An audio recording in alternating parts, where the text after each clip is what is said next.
عدی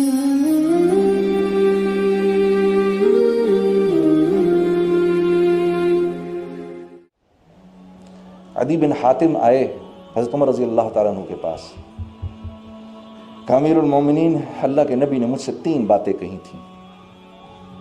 پہلی بات، جب مجھے بٹھایا نا اپنے سامنے، اور یہ مدینے کیوں آئے؟ کیونکہ مسلمانوں کے ایک قافلے نے قبیلہ طے کے لوگوں کو پکڑا، ان میں ان کی بہن بھی تھیں، پکڑا، مال تو لے لیا۔ جب لوگوں کو چھوڑنے لگے، کیونکہ یہ لوگ لوٹ مار کرنے آئے تھے، مسلمانوں نے پکڑ لیا ان کو، جب چھوڑنے لگے تو پتہ چلا کہ بھائی حاتم طائی کے خاندان کی ایک عورت بھی ہے اس میں، عدی بن حاتم کی بہن ہے۔ تو مسلمانوں نے کہا کہ یا رسول اللہ، اس کی وجہ سے کوئی بڑا ہم کو غنیمت ملنی چاہیے۔ آپ صلی اللہ علیہ وسلم فرمائے نہیں، اس کو چھوڑ دو۔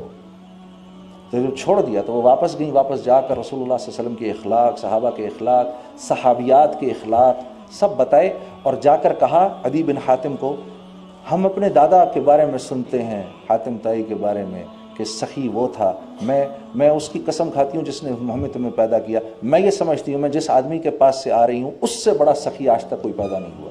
تو بڑے حیران ہوئے عدی بن حاتم، اچھا ہمارے دادا سے بڑھ کے بھی کوئی ہے؟ تو پہنچ گئے اللہ کے نبی کے پاس، وہاں دیکھا تو صرف غریب غربا بیٹھے ہوئے سارے، کھانے کو بھی نہیں ہے۔ تو ایک نظر یوں ڈالی، پھر ایک نظر یوں ڈالی، پھر کیونکہ سردار تھے بیٹھے رہے، اللہ کے نبی بھانپ گئے۔ آپ نے فرمایا عدی، وہ کیا وقت ہوگا جب میرے ماننے والے دمشق کے اوپر چڑھائی کریں گے اور مسلمانوں کا جو حرابل دستہ ہوگا اس میں مسلمانوں کا عالم تیرے ہاتھ میں ہوگا۔ تو عدی بن حاتم خود فرماتے ہیں، خود کہتے ہیں کہ مجھے یقین ہو گیا کہ لوگ اس آدمی کو جو مجنون کہتے ہیں صحیح کہتے ہیں، کہ یہاں تو کھانے کو نہیں اور یہ دمشق پہ چڑھائی کی بات کر رہا ہے۔ جی پھر کہا اچھا عدی یہ بتا، وہ وقت کیا وقت ہوگا جب یمن سے ایک عورت زیورات سے لدی بھدی چلے گی اور مدینے آئے گی اور کوئی اس کو چھونے والا نہیں ہوگا؟ تو کہتے ہیں میں چپ رہ بھی نہیں سکا، بے ساختہ میرے منہ سے نکل گیا، تو کیا قبیلہ طے کے سارے مرد مر چکے ہوں گے؟ کہتے ہیں میرے منہ سے نکل گیا بے ساختہ، کہتے ہیں ہم تو ڈاکو لٹیرے مشہور تھے۔ پھر فرمایا عدی وہ کیا وقت ہوگا کہ چوراہے پہ کھڑا ہو کر ایک مسلمان اعلان کرے گا بھائی کوئی زکوٰۃ لینے والا ہے اور کوئی زکوٰۃ لینے والا نہیں ہوگا۔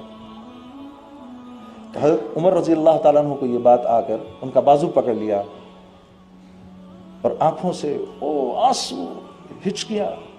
میرے نبی نے جو پہلی بات کہی تھی وہ تو صحیح ہو گئی، دمشق اللہ کے فضل و کرم سے آج مسلمانوں کی تحویل میں ہے، اور ہاں وہ جو حرابل دستہ تھا میں سب سے آگے تھا اور مسلمانوں کی فوج کا علم میرے ہاتھ میں تھا۔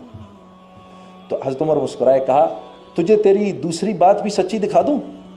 تو کہا اچھا، کہا ہاں میرے ساتھ آؤ۔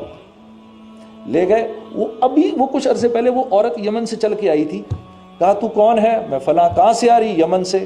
کہا اتنی لدی پھدی؟ کہا ہاں۔ کہا یہ بتاؤ مسلمانوں کو کیسا پایا؟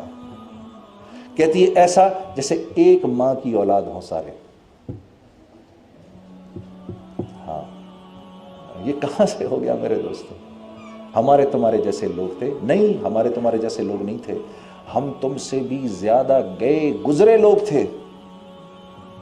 ہاں ہم تم سے بھی زیادہ گئے گزرے لوگ تھے۔ یہ اسلام ہی تو تھا، یہ وہ ایمان ہی تو تھا، اور کیا تھا جس نے ایسا بنا دیا؟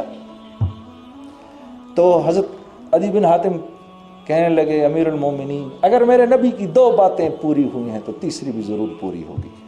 اور حضرت عمر بن عبدالعزیز کے دور میں میرے دوستو ایک آدمی ایسے چوراہے پہ کھڑا ہو کر کہتا تھا بھائی اتنا مال زکوٰۃ کا ہمارے پاس موجود ہے، کوئی زکوٰۃ لینے والا؟ کوئی بھی نہیں تھا۔ کیوں نہیں تھا؟ سب دینے والے تھے، غریب بھی دینے والا تھا، سب دینے والے تھے، لینے والا کوئی نہیں تھا۔